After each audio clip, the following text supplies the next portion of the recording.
नमस्कार, मैं रवीश कुमार। भारत में केंद्र से लेकर राज्यों में सरकारें भले ही अलग अलग दलों की हों, मगर आर्थिक नीतियां कमोबेश एक जैसी ही हैं। सबका मॉडल एक ही है, लेकिन अब हर राज्य में एक ही प्रकार की कर प्रणाली होगी, जिसका नाम जीएसटी है, गुड्स एंड सर्विसेज टैक्स। यह बदलाव आम उपभोक्ता या उत्पादक को प्रभावित करने के साथ साथ बड़ी कंपनियों से लेकर गांवों और कस्बों में चल रहे छोटे कारखाने और उत्पादों को भी प्रभावित करेगा। उससे कहीं ज्यादा केंद्र और राज्यों में कर वसूली का जो मौजूदा ढांचा है, उसे भी बदल देगा। जितनी उलझन आम दुकानदार को या कारखाना चलाने वालों को आएगी, उतनी ही परेशानी बड़े बड़े कर अधिकारियों को भी आने वाली है। वन इंडिया वन टैक्स का नारा दिया गया है। वन टैक्स लग रहा है या टैक्स लगाने की कोई एक समान प्रणाली लाई जा रही है।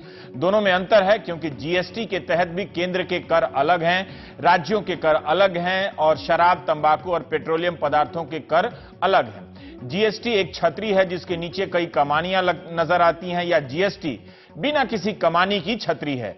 तकनीकी मामला है, लेकिन आम आवाम को भी इसका सामना करना ही पड़ेगा, समझने में भी और बरतने में भी।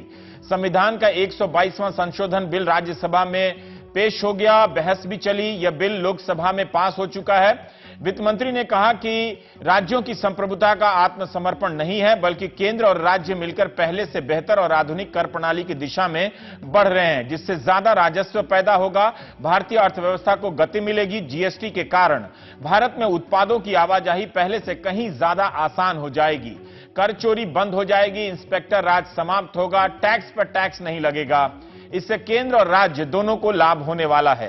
राज्यसभा से पास होने के बाद राष्ट्रपति इसे सभी राज्यों की विधानसभाओं में भेजेंगे, जिनमें से 15 विधानसभाओं को मंजूरी देनी होगी। उसके बाद जीएसटी काउंसिल बनाने का काम शुरू होगा।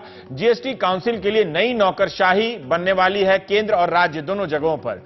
मसलन केंद्र में principal chief commissioner of central GST जैसे पद होंगे, तो राज्यों में स्टेट जीएसटी कमिश्नर जैसा पद होगा। सेल्स टैक्स कमिश्नर पद समाप्त हो जाएगा। इसके लिए अधिकारियों का प्रशिक्षण कार्य अभी चल ही रहा है। केंद्र सरकार को 2 जीएसटी कानून बनाने हैं, सेंट्रल जीएसटी और इंटर स्टेट जीएसटी।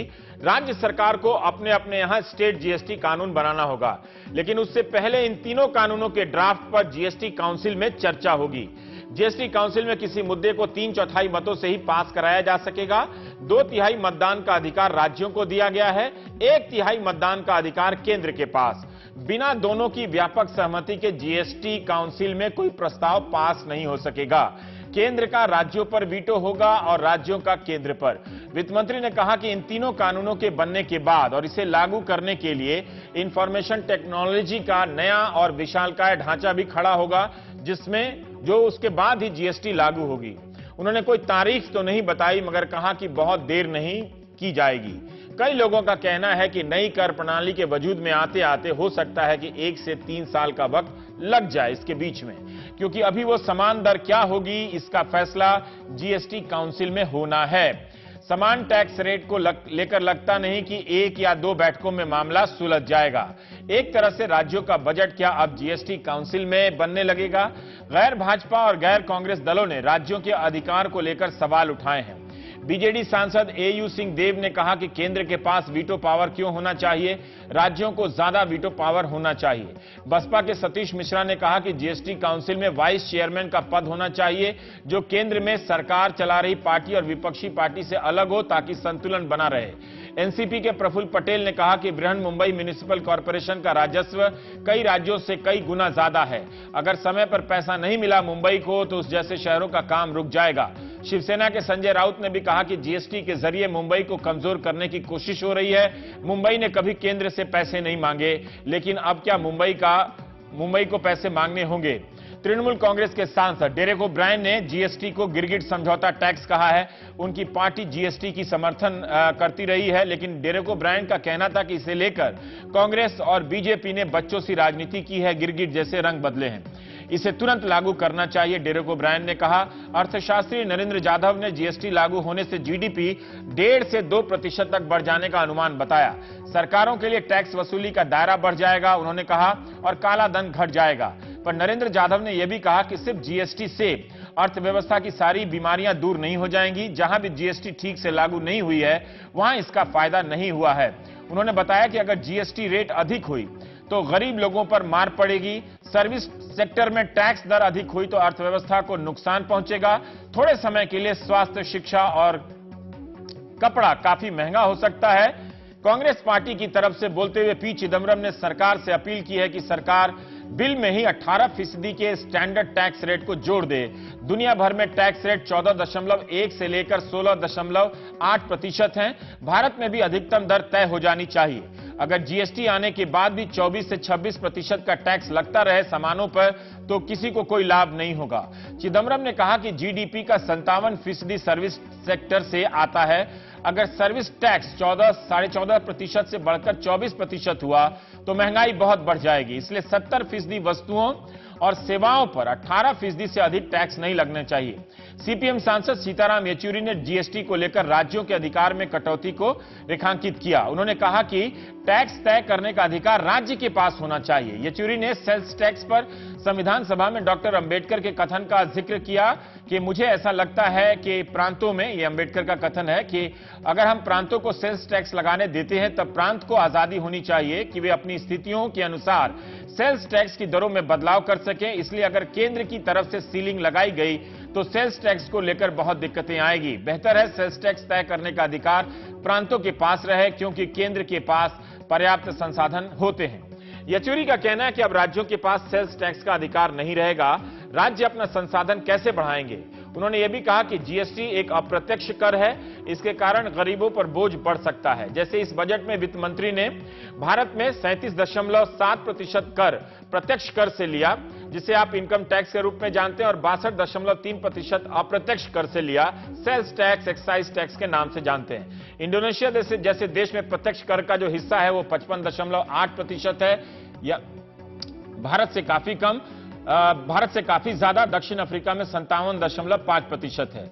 येचुरी तर्क कर रहे थे कि एक समय सदन में ही जीएसटी का रेट 27% बताया गया था। अगर ऐसा हुआ तो अर्थव्यवस्था चरमरा सकती है। तो ये सब दलीलें दी गई, आशंका और संभावनाओं को लेकर बातें हुई। कर प्रणाली में बदलाव अब तय है, क्या होगा हम नहीं जानते। फ्रांस में 1954 में ही जीएसटी लागू हुई। फ्रांस की जीडीपी इस वक्त 1.16% है। 140 से ज्यादा देशों में जीएसटी है। चीन की जीडीपी 6.81% है। जापान की जीडीपी 0.59% है। जर्मनी की जीडीपी 1.51% है। ब्रिटेन की जीडीपी 2.52% है। अमेरिका में जीएसटी नहीं है, वहां की जीडीपी 2.57% है। भारत में इस वक्त जीएसटी नहीं है, भारत की जीडीपी 7.26% है। सारे भाषण तो मैंने नहीं सुने, लेकिन जितने भी मुख्य वक्ताओं को सुना, उनकी बातों में दुनिया भर में जीएसटी के क्या अनुभव रहे हैं इसका नाम मात्र का ही जिक्र रहा। एक नागरिक के तौर पर हम उन देशों के अनुभवों को जानने से वंचित रहे अपने सांसदों के जरिए। हमें नहीं मालूम कि जिन 140 देशों में जीएसटी लागू हुई, क्या सभी की जीडीपी में 1 से 2% का उछाल आया? क्या ये कोई उसमें नियम है? भारत में जीएसटी के बाद 1.5 से 2% की उछाल के दावे का आधार क्या है? क्या उन देशों में कर चोरी कम हो गई, काला धन कम हो गया? इसमें कोई शक नहीं कि भारतीय कर प्रणाली में बुनियादी सुधार की बहुत जरूरत है। क्या आपसे चुंगी समाप्त हो जाएगी? ट्रकों को कोई नहीं रोकेगा, कर चोरी नहीं होगी। लघु व मध्यम उद्योग में करोड़ों लोग काम करते हैं। उन छोटे छोटे कारखानों का क्या वैसा ही लाभ होगा जो बड़े कारखानों को होने वाला है, या बड़े कारखानों को लाभ होगा कम टैक्स से? नई प्रणाली है, इसके नए नए अनुभव होंगे और सुधार भी होता चलेगा। इतना बड़ा बदलाव एक बार में सर्वगुण संपन्न नहीं हो सकता, लेकिन जो गुण है और जो दोष है उस पर हम बात कर सकते हैं ताकि हम सबकी इस मसले पर समझ बेहतर हो सके।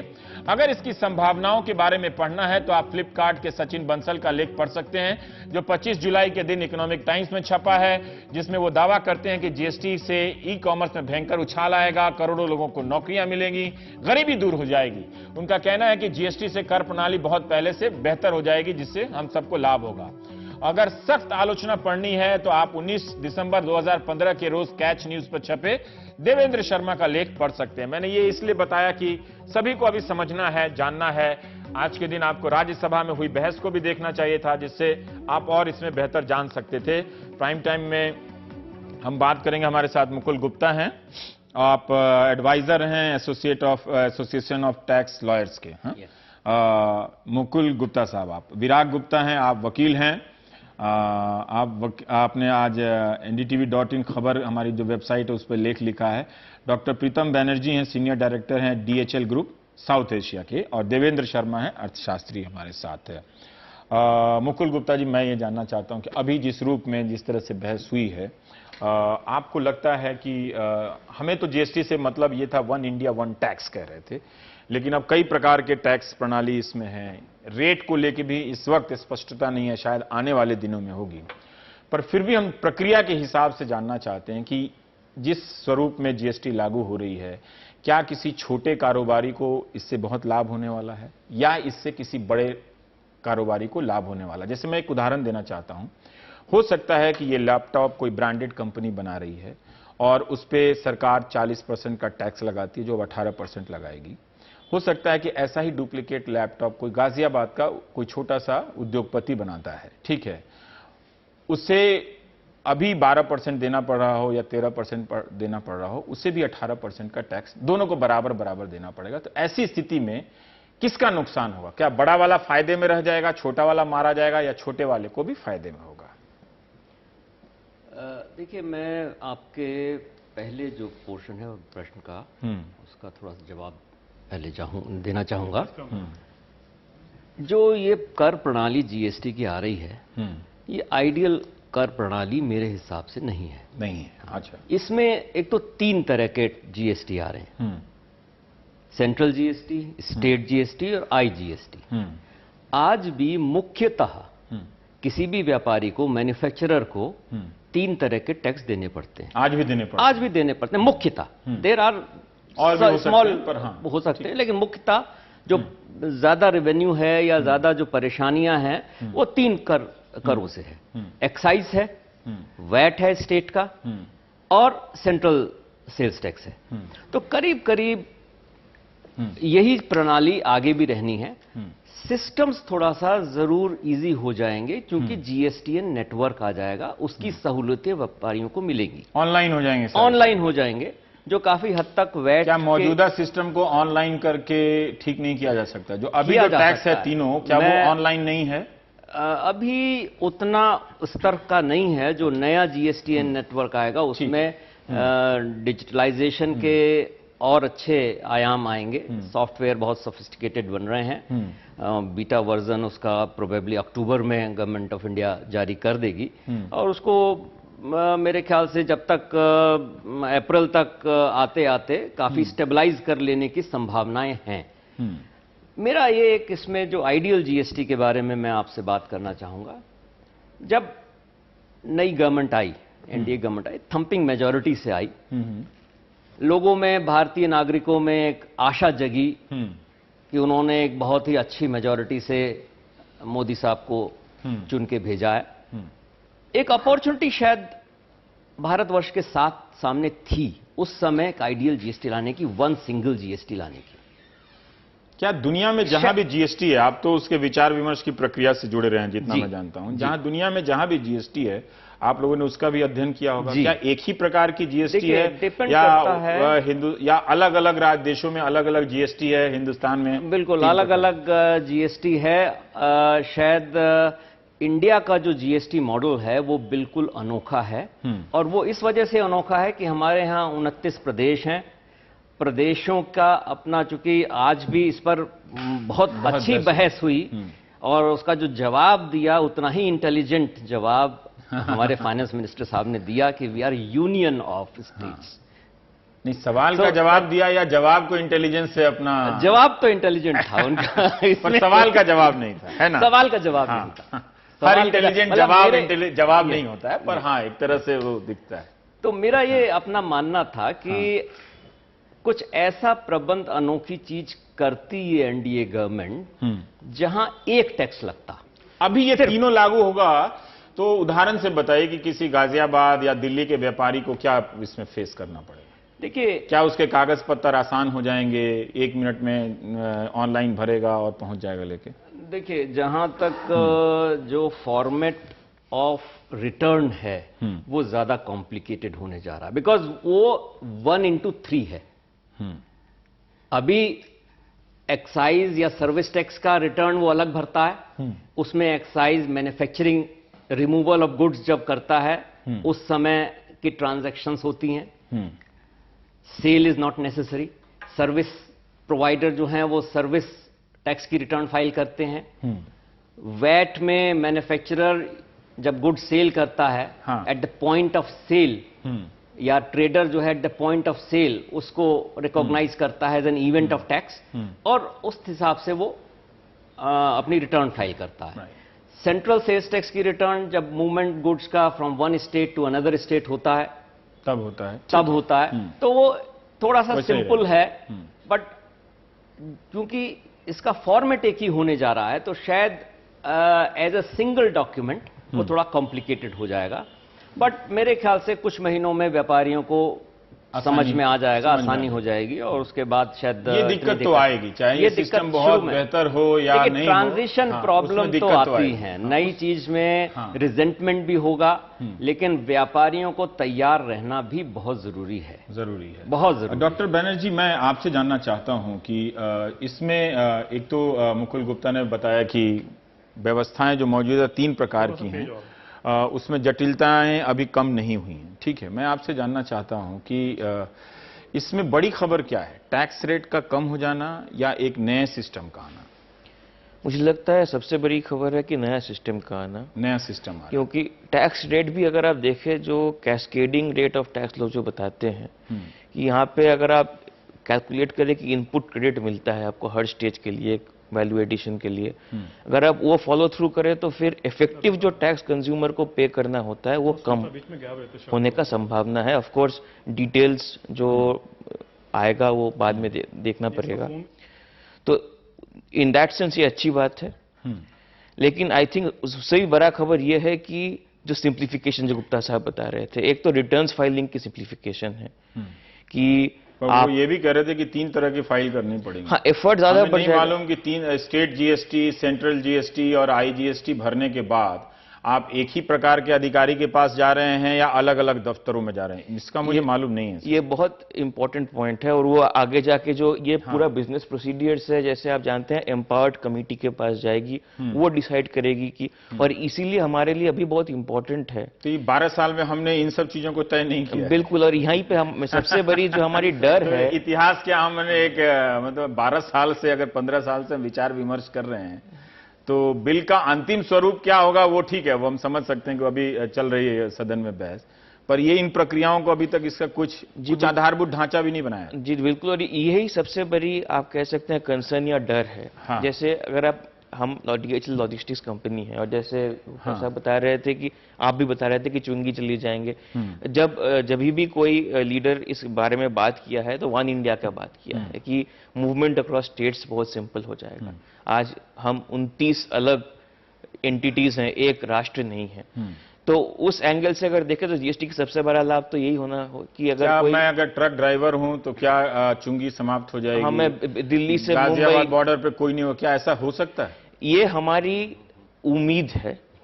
आप कह सकते हैं कि हम उम्मीद करते हैं कि जीएसटी के माध्यम से, जैसे गुप्ता साहब कह रहे थे, बहुत सारे स्टेट को चुंगी से जो आता है, महाराष्ट्र जो है ना, वो क्या करेगा? मैं क्या ये सोच सकता हूं कि गाजीपुर बॉर्डर पे कोई गाड़ी की चेकिंग नहीं होगी, ऐसे ही हो जाएगा? देखिए, जहां तक हमारी जो वार्तालाप हुई है सरकार के अधिकारियों से या फिर अलग अलग स्टेक होल्डर से, उससे ये लगता है कि हाँ, जीएसटीएन के माध्यम से सिस्टम बनेगी जहां पे बड़ी आसानी के साथ आप फाइल करेंगे। अगर आप कह रहे हैं कि कुछ भी अगर तय नहीं हुआ है सर, तो 2 साल में भी तय नहीं होगा, लेकिन खैर अपना पॉइंट पूरा कीजिए। हाँ। जैसे आप लॉजिस्टिक कंपनी चलाते हैं, आपको क्या फायदा होने वाला ये बता दीजिए मुझे। देखिए, हमारी उम्मीद ये है, उम्मीद है कि जीएसटी के माध्यम से, जैसे दुनिया के दूसरे देशों में है जहां पे जीएसटी नहीं, जैसे गुप्ता साहब बोल रहे थे, छोटा सा पॉइंट, जैसे गुप्ता साहब कह रहे थे कि ये जो रिफॉर्म है कि बिना चुंगी का मूवमेंट, इसके लिए जीएसटी की आवश्यकता नहीं है, बिना जीएसटी की भी हो सकती थी। हाँ। लेकिन जीएसटी एक अवसर है हमारे लिए, अपॉर्चुनिटी है कि ये रिफॉर्म हम इंप्लीमेंट करें। आप दुनिया के किसी भी देश में जाइए जहां पे जीएसटी है, ऑलरेडी ऐसे ही माध्यम से ट्रक सीमलेसली मूव करती हैं, कोई ऐसे चुंगी वगैरह नहीं होता है।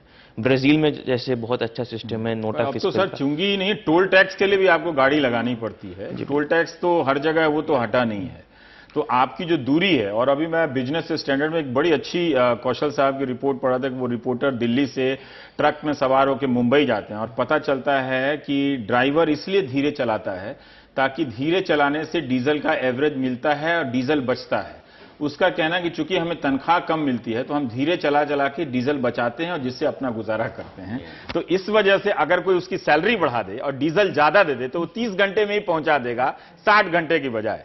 तो हम चुंगी को क्यों ब्लेम कर रहे हैं, टोल टैक्स को क्यों ब्लेम कर रहे हैं? मतलब एक वो भी तो एक सिस्टम है, इसके बाद भी तो हम जानना चाहते हैं कि मतलब कितनी तेजी आ जाएगी, इतना ऐतिहासिक प्रयास हो रहा है। दो बातें कहना चाहूंगा कि दुनिया के और एशिया के और देशों भी आप देखें तो वहां पे एवरेज ट्रक की स्पीड होती है 700 से लेकर 800 किलोमीटर दिन में, जहां पे इंडिया में एवरेज 250 किलोमीटर है। अभी टीसीआई और आईआईएम कलकत्ता की एक बड़ी रिपोर्ट आई थी, तो वही तो ड्राइवर कह रहा है कि हम पैसा बचाने के लिए, लेकिन वो रिपोर्ट बहुत अच्छी तरह से डिटेल करती है कि कहां कहां पे डिले होती है। तो वहां पे दिखा जाता है कि चुंगी वगैरह में बहुत सारा टाइम, और फिर अनऑथराइज्ड स्टॉप्स, सेल्स टैक्स की, ऑक्ट्रॉय में, ये सारे जो क्या सिस्टम आप है। सचमुच इस बात को लेकर आशान्वित हैं कि दिल्ली से आप माल उठाएंगे, आप एक इनवॉइस लेके चलते हैं बिल लेके और बंबई तक चले जाएंगे बिना किसी चेकिंग के? अगर जीएसटी ये डिलीवर नहीं कर पाता है तो फिर मेरे लिए जीएसटी बड़ा ही डिसअपॉइंटिंग रहेगा एक लॉजिस्टिक्स ऑपरेटर के, क्योंकि अगर हमारा पूरा यही क्लेम था कि जीएसटी एक करेगा, आपके लिए आइडियल यही है कि ऐसा ही हो कि हम यहां से माल उठाएं, सिस्टम में डेटा फिल करें और माल लेके हम चले जाएं वहां पे सीधा बम्बई जहां उतारना है वहां उतारें। बिल्कुल सीमलेसली विदाउट एनी स्टॉप। आप आते हैं काफी, हम लोग आराम आराम से। मैं इसमें थोड़ा सा ऐड ऑन करना चाहूंगा। हाँ, देखिए, संभावना तो जरूर व्यक्त की है गवर्नमेंट ने। जब वैट लगा था तब भी बड़े सब्ज बाग दिखाए गए थे। हर स्टेट ने अपनी तरीके से, साहब इतना आसान हो जाएगा, ये हो जाएगा। मेरा एक क्वेश्चन है जो कि मैं अथॉरिटीज से और हमारे जो नेतागण हैं उनसे करता रहा हूं, जहां जहां भी मुझे मौका मिला है इस बात को उठाता रहा हूं। ये जो कहते हैं कि साहब चेक पोस्ट खत्म कर देंगे, मेरे विचार से जीएसटी में चेक पोस्ट की आवश्यकता जरूर आएगी। इसलिए आएगी कि जो एक्सपोर्टिंग स्टेट है, जहां से माल चल रहा है, वहां से रेवेन्यू जो उसका क्रेडिट है, सेमी फिनिश्ड गुड्स का credit is transfer to the importing state. तो एक्सपोर्टिंग स्टेट ये चाहेगा कि मैं अपने यहां चेक पोस्ट लगाऊं और ये चेक करूं कि वाकई माल का मूवमेंट क्या मेरे प्रदेश के बाहर हो रहा है या अनस्क्रूपलस और इवेजन के तरह से अंदर ही अंदर हो रहा है।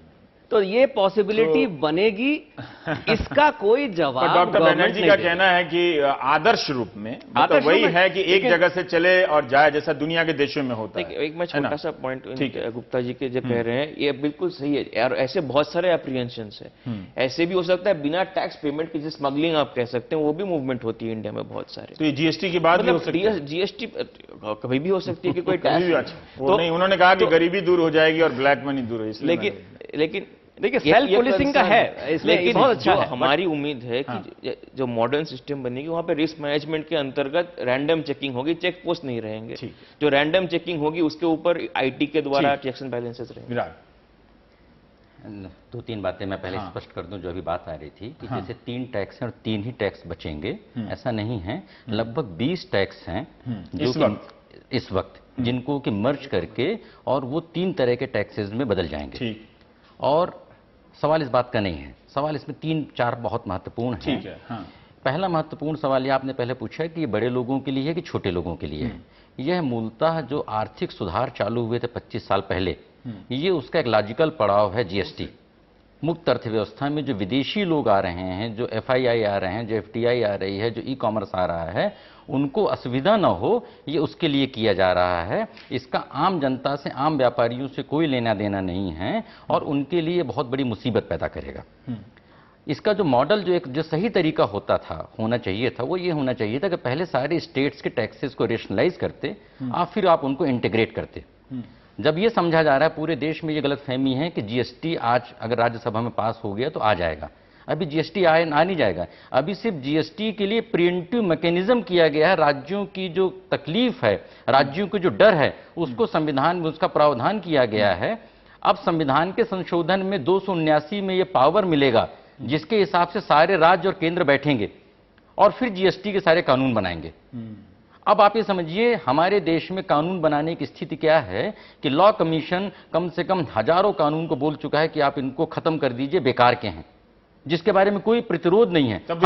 हम उसको नहीं खत्म कर पा रहे हैं, हम नहीं खत्म कर पा रहे हैं। 29 राज्यों के साथ हम कैसे इतने कानून बना पाएंगे, ये शायद एक बहुत बड़ी चुनौती रहेगी। ठीक है, दूसरी चुनौती सरकार का छोड़ दीजिए, दूसरी चुनौती आम जनता का बताइए। जो आम जनता में ट्रॉली ये सब आम जनता में जो अपने तरीके का ऑटो बना देता है, ई रिक्शा बना देता है, उस पे क्या? मैं ई रिक्शा में जैसे आपको बताता हूं, आम जनता के बारे में बताता हूं कि जैसे वैट है, तो वैट की आज की तारीख में जो लिमिट है वो 5 से 10 लाख रुपए राज्यों में, एक्साइज की लिमिट 1.25 करोड़ रुपए के आसपास है। जो जीएसटी के लिए जो एक्सपर्ट जो चीफ इकोनॉमिक एडवाइजर, उन्होंने बोला 40 लाख रुपए की लिमिट रखो।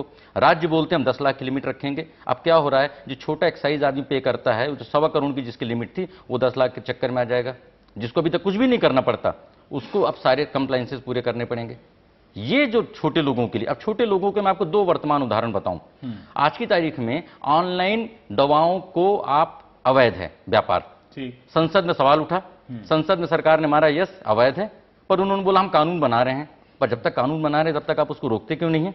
वहीं दूसरी तरफ नोएडा में आप सारे मेडिकल स्टोर में छापे मार के बंद कर रहे हैं। आप उनसे बोलते हैं कि आप अपने यहाँ फार्मासिस्ट रखिए, आप अपने सर्टिफिकेट रखिए, आप अपने यहाँ सारी चीजें रखिए। तो आप छोटे व्यापारी को आप लगातार परेशान करते हैं, कानूनों के नाम पे मारते हैं, और बड़े लोगों के लिए बोलते हैं कि हम कानून लाएंगे। इसी तरीके से एक बड़ा दिलचस्प उदाहरण है ऑटो, टैक्सी और उबर का। ठीक है, ई रिक्शा और छोटे छोटे ऑटो को बंद कर दिया गया। और उबर के बारे में प्रधानमंत्री बांट रहे हैं, और उबर के बारे में नहीं, दिल्ली में रिक्शा 1 लाख की रिक्शा, और दिल्ली सरकार ने अदालत में एफिडेविट फाइल किया कि उबर का जो परिचालन गैर कानूनी है, उसके बावजूद नहीं रोका जा रहा। तो मुझे ऐसा लगता है कि जीएसटी के माध्यम से आर्थिक सुधारों में जो बड़ा वर्ग आया है, जो बड़े लोग हैं, उनको एक जगह पे सिंगल विंडो क्लियरेंस मिले, और छोटे लोगों को जो पुरानी समस्याएं हैं वो और जटिल हो जाएंगी, और मुझे लगता है कि वित्तीय अराजकता बढ़ेगी। देवेंद्र शर्मा जी, मैं आपसे जानना चाहता हूं, आप आखिर में आपके पास इसलिए आया कि चूंकि आप दूर हैं और बाहर हैं, और मैं चाहता था कि आप तीनों बिंदुओं को सुन लें फिर अपनी बात रखें। जी, अब मैं आपको रोकूंगा नहीं, आप 3-4 मिनट तक आराम से बोल सकते हैं।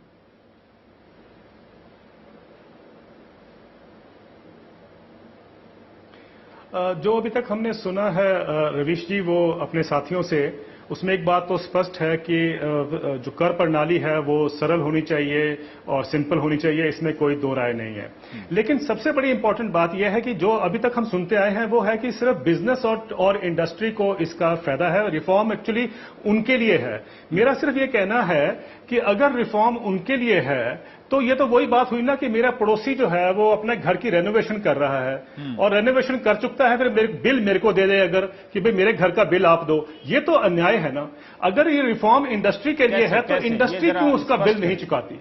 इंडस्ट्री 1 रुपया भी नहीं खर्च रही है, बिजनेस 1 रुपया नहीं खर्च रही है, सारे का सारा बोझ आम आदमी पर डाल दिया गया है।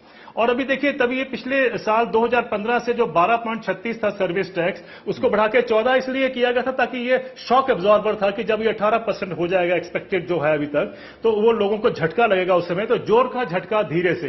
तो पहले हम 1 साल हमने उसको कर लिया, लोगों को तैयारी की है। अब हम और बढ़ाने की तैयारी कर रहे हैं। स्वच्छ भारत का टैक्स आया, फिर कृषि का टैक्स आया, वो हमने 1% और बढ़ा दिया। ऐसे हम करते करते 18% तक जाने के लिए बेसिकली कहने की बात यह है कि सारा बोझ जो है हमने आम आदमी पर डाल दिया। मेरा कहना यह है कि भाई आम आदमी अगर 18% तक होगा, तकरीबन 2.5 लाख करोड़ रुपया हर साल जो आम आदमी है वो अपनी जेब से खर्चेगा by way of service tax. वो जो है 2.5 लाख करोड़, ये वो कॉर्पोरेट्स क्यों ना दे जिनके लिए ये सारा काम हो रहा है? मेरा ये कहना है क्यों उनको वो 1 भी रुपया नहीं दे रहे हैं और सब हमारे नाम पर कि आपके लिए फायदा होगा। और ये भी कहा जा रहा है, मैं सुन रहा हूं बहुत सारी डिबेट सुबह से कि साहब ये बहुत फायदा होगा कंज्यूमर्स को, और साथ में ये भी कह रहे हैं कि 3 साल के लिए महंगाई बढ़ जाएगी। मुझे समझ नहीं आता कि कैसे फायदा होगा अगर महंगाई बढ़ जाएगी 3 साल के लिए। ये भी कहा जा रहा है। फिर ये कहा जा रहा है कि साहब 3 साल के बाद वो स्टेबलाइज कर जाएगी, वो फिर महंगाई कम हो जाएगी। अब देखिए, 2 साल पहले आपको याद होगा रवीश जी, 70 रुपए दाल का दाम था, आज वो 170 पे पहुंच गई, अब 120 पे स्टेबलाइज कर गई है। अब तो सरकार खुद ही 120 पे लाके बेचती है। अब आप कहेंगे कि इससे महंगाई कम होगी। महंगाई का हर महंगाई का जो चित्रण होता है वो पिछले साल की महंगाई से होता है। तो ये कैसे पता चला कि 3 साल की महंगाई जो स्टेबलाइज हो जाएगी? कहने का मतलब ये है कि आम आदमी को तो ज्यादा देना ही देना है। मैंने वो भी रिपोर्ट पढ़ी है अरविंद सुब्रमण्यम साहब की। मुझे लगता है कि कोई भी एमएससी का स्टूडेंट जो है इकोनॉमिक्स का वो ऐसी रिपोर्ट लिख सकता था। उसमें कोई बड़ी बात नहीं है। उसमें यह कहा गया है कि रेवेन्यू न्यूट्रल रेट जो है वो 15 से 15.5% का है, और ये बड़ी अच्छी बात उसमें कही गई है जो समझने वाली है। उसने कहा कि at best it is a guesstimate. अगर इतनी बड़ी कमेटी ये गेस्ट तुक्का लगा रही है कि 15 साढ़े 15 होगा, तो मुझे नहीं लगता इन्होंने क्या काम किया होगा।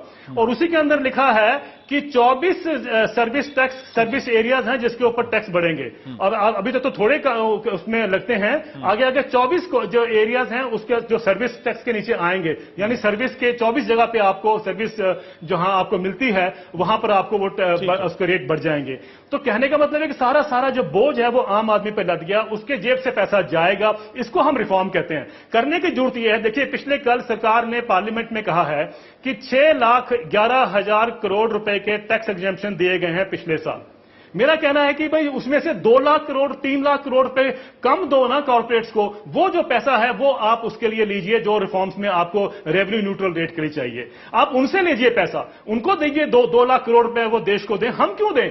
हमारे को बताइए। मैं तो पहले भी जितना बोलते थे मैं उस पर रिटेल प्राइस पे देता था, अब भी मैं रिटेल प्राइस पे दूंगा, तो फायदा तो उनको हो रहा है, तो वो क्यों ना इस सर्विस के लिए अपनी जो जिम्मेदारी है वो पूरी करे। ये मेरा कहना है। और सरकार ने बहुत इनको टैक्स एग्जेम्पशन दिए हैं। 6,11,000 करोड़ रुपए 2015-16 का है, उसमें से 3 लाख करोड़ रुपए कम कर दीजिए, सारे का सारा रेवेन्यू न्यूट्रल रेट जो है 12 पे कर दीजिए, सर्विस टैक्स 12 पे आना चाहिए, ना कि 18 बनर्जी और मुकुल गुप्ता दोनों सहमत नहीं है। मैं सहमत। और विराग आपकी बात से सहमत है, आप क्यों सहमत नहीं है देवेंद्र ने जो कहा? देखिए, मैं 2 बातें कहना चाहूंगा। पहली बात यह है, जहां तक आम जनता की बात है, आम जनता कंज्यूमर है, आम जनता उत्पादक भी है सर, उत्पादक भी है। मैं तो उसका सोच रहा हूं जो मुजफ्फरनगर में जुगाड़ से जो ट्रैवली बनाता है। आपका बात सही है, लेकिन देवेंद्र साहब कह रहे थे कि इंडस्ट्री, और मैं सारे उत्पादकों को इंडस्ट्री मानता हूं, छोटा हो या बड़ा हो, ठीक है। तो उस जरिए से अगर आप देखें तो सर्विस टैक्स जैसे है, पहले उसमें इनपुट क्रेडिट मिलता नहीं था, अभी जीएसटी के अंतर्गत उसमें इनपुट क्रेडिट मिलेगा। इसका मतलब जो पूरा प्राइसिंग है वो कम हो जाएगा। जैसे कोई भी जब कुछ उत्पादन होता है उसमें सर्विसेज और मैन्युफैक्चरिंग दोनों चीजें इस्तेमाल होती हैं। पहले का जो सिस्टम, आज का जो सिस्टम है, वहां पे बहुत सारे सर्विसेज के लिए, बहुत सारे इनपुट्स के लिए आप क्रेडिट नहीं क्लेम कर पाते थे। ठीक है। उसका टैक्स आप पे करते थे, वो टोटल जो वैल्यूएशन होती थी, वो जो सामान खरीदता था वो पे करता। ठीक है। देखिए, बहुत सिंपल थोड़ा बताइए ताकि लोग अभी दीक्षित हों इसमें। There are 2 types of taxes, one is direct tax, another is indirect tax. GST is an indirect tax. ये अल्टीमेटली डेस्टिनेशन बेस्ड टैक्स है, इसका करेक्टर ही ये है। तो अल्टीमेटली देना तो कंज्यूमर को है, जो सेवाओं का या गुड्स का कंजम्पशन करेगा एट द लास्ट पॉइंट, उसी के ऊपर टैक्स लगना है, वहीं से कलेक्ट होना है। उसको फायदा है नहीं, उतनी फायदा और नुकसान की बात नहीं है। देवेंद्र जी ने एक बात कही कि 3 साल महंगाई में आप किसको डाल रहे हैं? देखिए, 3 साल महंगाई, अमीर आदमी 3 साल महंगाई झेल सकता है, गरीब आदमी तो भिखारी हो जाएगा 3 साल में। ऐसा नहीं है, ऐसा नहीं रवि जी।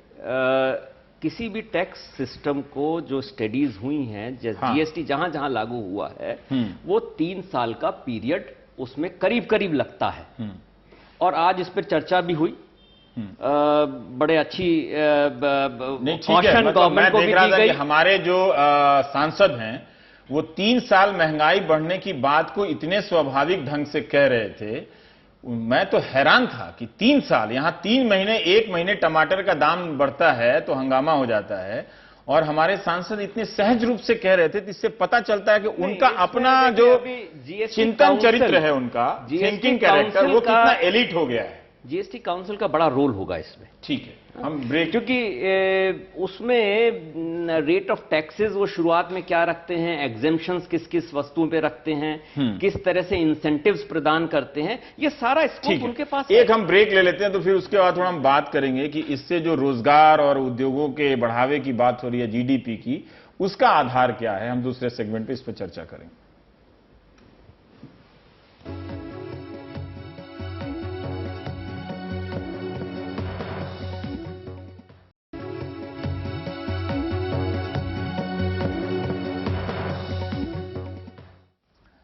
देवेंद्र जी, मेरा पहला सवाल आपसे है कि ये कहा जा रहा है कि इससे जीडीपी बढ़ जाएगी और नौकरियों में नौकरियां बढ़ेंगी और अर्थव्यवस्था में गति आ जाएगी।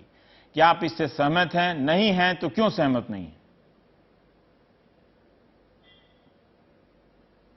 देखिए, ये जो अरविंद सुब्रमण्यन की कमेटी की रिपोर्ट में ये बात कही गई है कि भाई 1.9 के आसपास जीडीपी ग्रोथ होगी, और मैंने उसको पढ़ा पूरी रिपोर्ट को बड़े ध्यान से, कहीं जिक्र नहीं होता कि कैसे आप ये आंकलन पे पहुंचे हैं। ये जो तुक्का लगाने की हमारी आदत बन गई इकोनॉमिक्स के नाम पर, मुझे लगता है कि उस पर भी हमें सोचना पड़ेगा। खुद ही रिपोर्ट कह रही है कि हम तुक्का लगा रहे हैं रेवेन्यू न्यूट्रल आरएनआर के ऊपर, तो बड़ा स्पष्ट है। लेकिन आप ये देखिए, रिपोर्ट में कहा गया है कि 160 कंट्रीज में ये जीएसटी और वैट इंप्लीमेंट हुआ है, और 160 कंट्रीज में किसी कंट्री में भी आज तक उसके इंप्लीमेंटेशन में कहीं भी सेटिस्फेक्शन नहीं है, ये भी कहा गया उसके अंदर। और दूसरी बात ये कही गई है कि भाई अगर आप देख लें उसमें जो दुनिया में जो हुआ है एक्सपेरिमेंट, उसमें किसी भी कंट्री की जीडीपी नहीं बढ़ती है। पहली बात तो ये हमारे सामने है। अभी ऑस्ट्रेलिया को देख लीजिए, जिसका उदाहरण दिया जाता है। ऑस्ट्रेलिया की नई सरकार आई है, उसने अभी खुद ही प्राइम मिनिस्टर ने बोला है कि जीडीपी हमारी नहीं बढ़ी है, अब मैं सोचूंगा कि मुझे रेट बढ़ाना चाहिए जीएसटी का कि नहीं बढ़ाना चाहिए। आप ही ने पहले खुद आंकड़े बताए हैं। आपने फ्रांस का तो 1 पॉइंट कुछ कहा है, वो तो पिछली तिमाही का है, पिछले साल का 0.3% ग्रोथ है फ्रांस की। और अगर आप इंग्लैंड की देखेंगे वो भी उसी रेशियो में आती है। अगर आप अमेरिका की पिछले 3 महीने की देखेंगे तो 1.2% ग्रोथ है अमेरिका में, हालांकि जीएसटी नहीं है। कहने का मतलब यह है कि कहीं ऐसा इंडिकेशन नहीं है कि जिससे आपकी जीडीपी बढ़ती है। लेकिन दूसरी बात है कि जॉब क्रिएशन होंगे, ये भी कोई इसमें कोई स्पष्टीकरण नहीं दिया है। कैसे आपने कहा कि जॉब क्रिएशन होंगे? जॉब क्रिएशन तो तब भी होने थे, आपको याद होगा 12 साल से हमने 48 लाख करोड़ रुपए के टैक्स एग्जेम्पशन दिए हैं कॉर्पोरेट्स को, ये कहकर कि जॉब क्रिएशन होंगे। पिछले 12 साल के अंदर 1.5 करोड़ जॉब्स क्रिएट हुए हैं, और पिछले 2 साल में 8 लाख सिर्फ जॉब्स क्रिएट हुए हैं। ये लेबर ब्यूरो के रिकॉर्ड्स है। अगर ये हालात हैं तो कौन से जॉब क्रिएशन की हम बात कर रहे हैं? होना ये चाहिए, जैसे मैंने आपसे पहले कहा है कि आप जो इंडस्ट्री है और बिजनेस है उसके ऊपर 2 लाख करोड़ रुपए अगर वो देते हैं तब जाके आरएनआर बनता है। उनसे लीजिए 2 लाख करोड़ रुपए, क्योंकि उनकी हम सेवा कर रहे हैं, सारा सिस्टम उनकी सेवा में लगा है। और जॉब क्रिएशन की जो बात होगी, जब पैसा वहां से आएगा उसको आप लगाइए किसमें लगा, जिसमें जॉब क्रिएशन की आप बात करते हैं। अब दुनिया में जॉब क्रिएशन सब जगह हम मान के चलते हैं कि अब बहुत कम लिमिटेड स्कोप है तो एग्रीकल्चर में है। चाइना में आप देखेंगे रवीश जी, अभी कोल इंडस्ट्री से लोग ट्रांसफर हो गए वापस एग्रीकल्चर को, क्योंकि कोल इंडस्ट्री में जगह नहीं है। ये कल की रिपोर्ट है चाइना की। तो ये हमें समझना चाहिए, हम चाइना के मॉडल पे जा रहे हैं कि हम एग्रीकल्चर से लोगों को बाहर निकाल रहे हैं। देवेंद्र जी, अब बनर्जी साहब रिविजिट करने की जरूरत है। ये हमें जो कहावतें कहना क्लेम्स का कोई मतलब नहीं है। देखिए देवेंद्र साहब, मैं आपसे ये कहना चाहूंगा कि आप बिल्कुल सही कह रहे हैं कि जो सारा जो एग्जेम्पशन और ये सारा जो लैक ऑफ ट्रांसपेरेंसी टैक्सेस में है, ये घटना चाहिए। तो जीएसटी तो इसीलिए बन रहा है आज के सिस्टम में। लेकिन उसको हर बीमारी का जो इलाज बताएगा, गरीबी दूर हो जाएगी, नौकरी बढ़ जाएगी, जीडीपी बढ़ जाएगी। बताइए, ऐसा है इसका जवाब 30 अलग अलग स्टेटों में। यहां तक कहिए कि हमारा खराब सिस्टम है, हम अच्छा सिस्टम ला रहे हैं तो बात समझ में आती है। लेकिन ये जो पुड़िया बना के बेच रहे हैं उसका बताइए सर। पहली बात तो यह है कि आज के डेट में 29 अलग अलग राज्यों में अलग अलग एग्जेम्पशंस की लिस्ट बनती है। वहां पे हर तरह के टैक्स एग्जेम्पशंस के थ्रू से, पर तो आप इंप्रूव, तो नौकरी कैसे बढ़ेगी, इंडस्ट्री कैसे सही बात है। दुनिया भर में, अमेरिका में जॉब क्रिएशन नहीं हो पा रहा। आपका पॉइंट को खंडन कर रहा था, वो कह रहे थे एग्जेम्पशन वगैरह प्रॉब्लम है, तो मैं कह रहा, मेरा ये पॉइंट है कि जीएसटी उसको उसमें बेहतरी लाएगी। So I agree with him, exemption वगैरह नहीं होना चाहिए। नौकरी उकरी नहीं बढ़ेगी, ये मैंने नहीं कहा है। देखिए, जीएसटी के साथ इकोनॉमिक डेवलपमेंट का डायरेक्ट कोरिलेशन है कि नहीं, ये प्रूफ करना बहुत डिफिकल्ट है। राइट। देखिए, अब आप बिजनेसमैन हैं, आप इतनी बड़ी कंपनी चला रहे हैं, आप कह रहे हैं कि इसका कोई इकोनॉमिक कोरिलेशन है कि नहीं है। लेकिन मेरा बात पूरा करने दीजिए। लेकिन अगर आप ये मानते हैं कि आज व्यवस्था ऐसा है कि कोई भी व्यापारी को भारतवर्ष में व्यापार करने में मुसीबतें होती हैं, क्योंकि 29 अलग अलग सिस्टम हैं भारतवर्ष में, किसी भी व्यापारी को बाद भी तो उनका व्यापार चल ही रहा है, कहां रुक गया है उनका? तो देखिए, तो ये तो वो बात हो गई कि भैया बिजली नहीं मिलता 24 घंटा, फिर भी मैं व्यापार चला रहा हूं, तो फिर 24 घंटा बिजली मत दीजिए। ये पॉइंट भी सही है। तो इंप्रूवमेंट तो चाहिए ना। अगर मेरा व्यापार करने में मुझे मुसीबतें हो रही हैं, और वही जो विराग ने कहा, आपको दिक्कत आ रही है, ये आपके लिए है। नहीं, सिर्फ देखिए, एक बात आप समझिए, अगर जब मुसीबतें हटेंगी, छोटे व्यापारी जो है, जो इन्वेस्ट करता है, उसका रिटर्न बढ़ेगा, वो एक्सपैंड करेगा, तभी ना। एक बात अपने दर्शकों को स्पष्ट करना पड़ेगा कि इसकी कमियां खूबियां अभी आने वाले समय में भी दिखेंगे। आप बताइए फिर विराग। इस जो अभी आप डिस्कस कर रहे थे, उसमें मैं और देवेंद्र जी ने जो बात कही जीडीपी के बढ़ने की सवाल, देखिए भारत की अर्थव्यवस्था में जो अनडिक्लेयर्ड ट्रांजैक्शंस हैं उनका परसेंटेज बहुत ज्यादा है किसी भी दूसरे देश से, चाहे वो ऑस्ट्रेलिया हो, चाहे वो कनाडा हो या यूरोपियन कंट्रीज। वो इससे कम होगा आपको लगता है? वो इससे कम होगा और उससे एकदम उछाल आने की संभावना है। ऐसा नहीं है कि कोई चीज का कंजम्पशन बढ़ जाएगा, हम भारतीय कुछ ज्यादा कंज्यूम करने लगेंगे, चीजें इतनी सस्ती हो जाएंगी कि हम एक की जगह दो चीज खपत करने लगेंगे। 40 लाख करोड़ की आपने सब्सिडी दी एक तरह से इंडस्ट्री को, है ना? ऐसा नहीं होने जा रहा। नहीं, होना 8 लाख यह है करोड़ का कि अनुदान एक तरह से बैंकों का इंडस्ट्री को दिया गया है, तो उसी में से 2 लाख करोड़ हमको बांट ट्रांजैक्शन है वो रिकॉर्डेड हो जाएगी, इसलिए जीडीपी बढ़ जाएगा। नहीं, मैं आपसे एक छोटा सवाल करना चाहूंगा।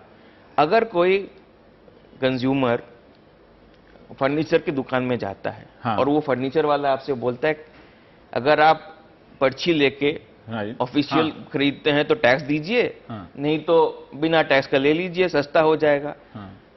अगर आप एक्सट्रीम देवेंद्र जी से सोचे, आप कहेंगे ठीक है भाई ये तो बेटर सिस्टम है कि टैक्स बिना देके मैं खरीद लूं फर्नीचर, सस्ते में मिल गया। क्या आप ऐसे सिस्टम सपोर्ट करेंगे, चाहेंगे, या फिर जो गुप्ता साहब कह रहे हैं वो चाहेंगे? आप दूसरे एंड से सोच रहे हैं। अगर वो गरीब बढ़ई है और वो बना रहा है, ठीक है ना, वो अपना महीने में 2 बिघा है, अपना उससे काम चला रहा है, तो हम उसकी तरफ से भी 10 लाख का एग्जम्पशन है, हाँ ना। अब मालूम नहीं, वो तो बारीकियां हैं, पर विराग ये बताइए, क्या आप ये नहीं मानते कि मौजूदा जो टैक्स प्रणाली है अभी जो है उसमें बहुत ज्यादा खराबी है जिससे बदलने की जरूरत है? टैक्स हमें जीएसटी का, ठीक, हम बात कर रहे हैं, स्ट्रक्चर को मर्ज करने से खराबियां दूर नहीं हो जाती हैं। 4 खराब बच्चे हैं स्कूल में और आप उन सारे बच्चों को एक क्लास में भर्ती कर दीजिए तो ऐसा नहीं कि वो ठीक हो जाए। वो खराबियां ह्यूमन बेस्ड हैं, जिसको अंबेडकर ने संविधान में बोला था कि संविधान के अनुच्छेद नहीं, जिस तरह से आप राज्यों में राष्ट्रपति शासन लागू करते हैं, क्या 356 में लिखा है, पर आप दुरुपयोग करते हैं, तो टैक्स का दुरुपयोग, टैक्स में भ्रष्टाचार, टैक्स इवेजन जीएसटी से नहीं खत्म होगा। जैसी की अवधारणा बताई जा रही है, ऐसी अवधारणा एसईजेड में बताई गई थी, और एसईजेड में एग्जेम्पशन और जमीनें लेकर के सब चंपत हो गए, रोजगार कुछ भी नहीं बढ़ा। ऐसी ही एक पुड़िया बेची गई थी बहुत साल पहले एसईजेड के नाम पे। तो पुड़िया ये बेचने के नाम पे बड़े लोग अपना खेल कर जाएंगे, छोटे लोग जैसा कि मुलायम फंस जाएंगे। अब इसमें क्या, इसमें अनप्रोडक्टिव कैसे, रोजगार कम कैसे होगा, बढ़ने की तो बात छोड़ दीजिए, कम कैसे होगा? 2 तरीके से आप अनप्रोडक्टिव क्लास क्रिएट कर रहे हैं। एक पहला अनप्रोडक्टिव क्लास आप क्रिएट कर रहे हैं राज्यों का, कि जो राज्य कम टैक्स ले रहा है पर आपने उसको गारंटी दे दी कि भाई मैं तुमको टैक्स की तुम्हारा जो लॉस है उसको मैं तुम्हारा उसको दूंगा, टेक्निकल छोड़ देते हैं। दूसरा आप क्या कर रहे हैं कि छोटे आदमी को जो अभी टैक्स के नेट में नहीं है, आप उससे तो टैक्स वसूली कर रहे हैं, और जो बड़ा आदमी है आप उसको टैक्स की छूट दे रहे हैं। तो जो देवेंद्र जी बोल रहे थे सब्सिडी, उस सब्सिडी को आप इनडायरेक्टली और बढ़ा रहे हैं। देवेंद्र जी, समय कम है, अगर आप बता सकें, कुछ तो खूबियां नजर आई होंगी आपके अध्ययन के दौरान, जहां जीएसटी लागू हुई है वहां पहले की व्यवस्था से कुछ बदलाव आया होगा, जिससे हम दर्शक मतलब दोनों तरह की बातों को सोचें, समझें, फिर आगे देखें, इसलिए मैं जानना चाहता हूं। देखिए, ये आप बिल्कुल ठीक कह रहे हैं कि कुछ बदलाव आया होगा। मुझे इतना पता है कि बहुत सारे देश ऐसे हैं जहां पर जीएसटी लागू हुआ और जिस सरकार ने लागू किया वो अगले बार इलेक्शन में हार गई। ये भी बहुत जगह हुआ है। तो ये हम मान के चलें कि दुनिया का एक्सपीरियंस जो है वो हमारे सामने है, क्योंकि उससे इन्फ्लेशन बढ़ता है और जो प्रोमिस किए गए वो नहीं है। मैं आपसे कह रहा हूं कि जीएसटी में सरल होना चाहिए, कोई दो राय नहीं है कि सारे प्रोसेस जो है सबके लिए सरल होनी चाहिए टैक्स देने की, वो उसमें कोई दिक्कत नहीं है। पर जो करना चाहिए वो शायद इसलिए दुनिया में प्रॉब्लम ये आ रहा है, जितना मैंने अध्ययन किया है, चाहे वो मलेशिया है, चाहे वो ऑस्ट्रेलिया है, चाहे वो कनाडा है, चाहे वो ब्राजील है, प्रॉब्लम ये आ रहा है कि वो जिसको उसकी भरपाई करनी चाहिए वो उसको तो हमने फ्री कर दिया और आम जनता पे बोझ ला दिया है। यही एक सबसे बड़ा प्रॉब्लम है इसके अंदर, जिसको ना तो कॉर्पोरेट के जो मीडिया है वो मानने को तैयार है, ना जो जैसे आपने कहा कि एमपीज भी उसकी बात नहीं करते हैं, इकोनॉमिक राइटर्स उसकी बात नहीं करते हैं। मैं तो हैरान हूं, राइटर्स कहते हैं साहब कि इन्फ्लेशन बढ़ जाएगा लेकिन कंज्यूमर को फायदा होगा। ये मैं आज पूरा दिन सुनता रहा हूं जो हमारे एक्सपर्ट्स जी, जो फायदा होगा वो सरल जो सिस्टम करना चाहिए वो करना चाहिए। मैं भी उसके फेवर में हूं जी। बस मेरा कहना है कि सरल करिए, लेकिन जो उसकी कॉस्ट है वो कॉर्पोरेट्स दे जिसको फायदा होगा, ना कि आम आदमी पे। बहुत बहुत शुक्रिया आप सभी का। चूंकि हमारे लिए भी एक नया विषय है, हम आप लोगों से और इस पे बहस करते रहेंगे। आप दर्शक भी इसके बारे में तरह तरह से सोचिए।